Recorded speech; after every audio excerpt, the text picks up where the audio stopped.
Hey, hi there. This is a little addendum to my day of June 2nd, 2019. Went to Golden Corral, had the worst breakfast ever there.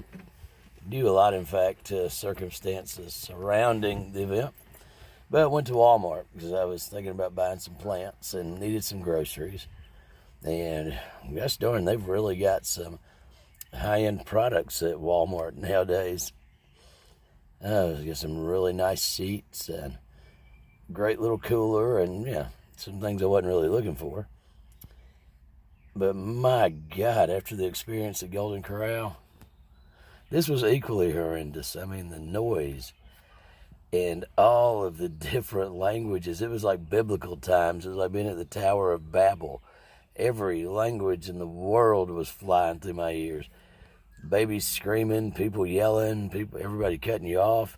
Yeah, we have evolved into such a rude society. God, I'm used to being off in the middle of the week when nobody else is doing anything.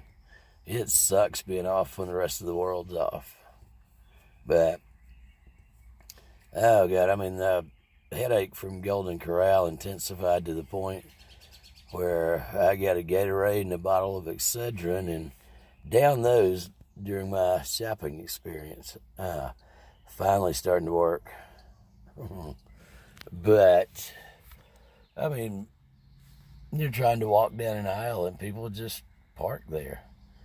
Nobody thinks to keep their buggy behind them. Everybody walks away from it.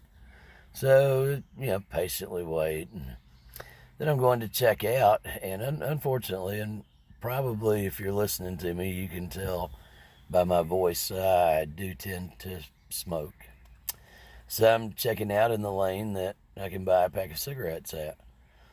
And there was one person with a cake and, of all things, some toilet paper in front of me. And I'm like, ow, finally, a little luck today. And as I'm pushing my cart up into the lane, some young lady steps out of the aisle and to go across, so I stopped so as not to T-bone her or run over her. And she didn't have a cart or anything, just her. She passes me, and as I take a step forward, I don't know, this weight thing I'm starting to become obsessed with, but this fat, balding guy with a goatee and two huge cell phones hooked on either side of his waist, hanging from his belt, he literally ran over in front of me and squeezed in the 12 inches between me and the person in front of me. And then he proceeds to wave his arms like, yeah, ah.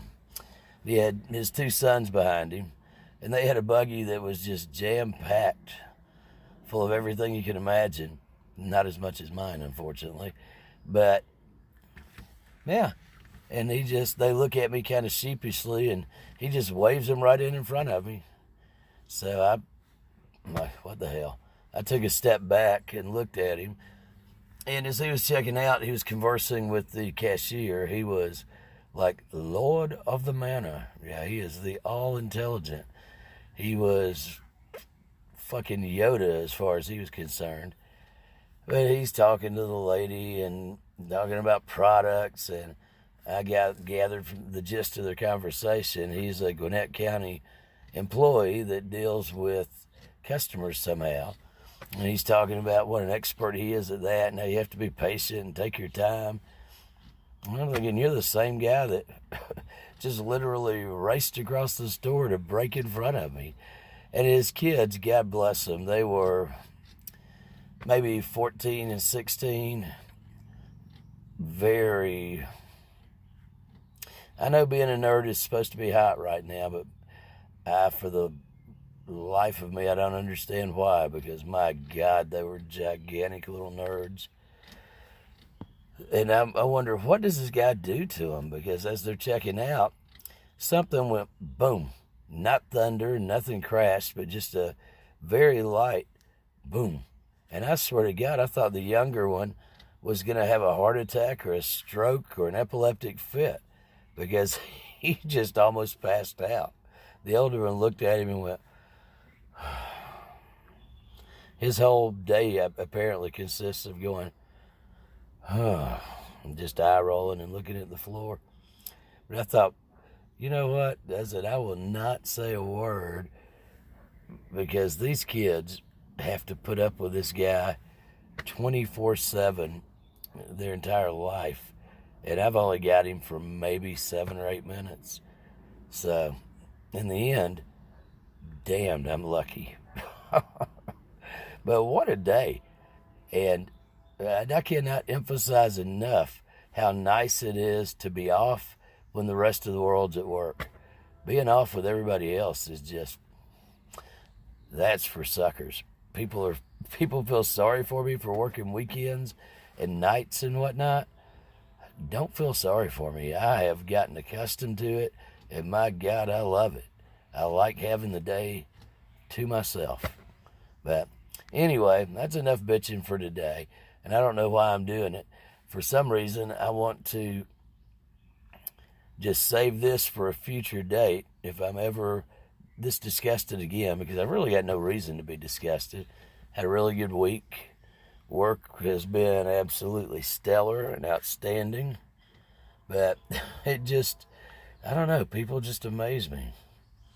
And but the screaming kids thing, maybe Jay, the lovely Jay, the love of my life, she may be right. This kid's in public. Maybe we need to address that. Because, I mean, if they can get to me, I've got the patience of Job. Nothing bothers me. But today, my God, all the screaming and I felt like I was ready for a padded room. I'm glad to be home. Now I'm going to go in and see my 3 dogs, and they will immediately want to go out, and within 2 seconds, they'll have me crazy. But that's a good crazy because, hell, they're dogs. They don't know any better. But, all right. Everybody have a wonderful summer.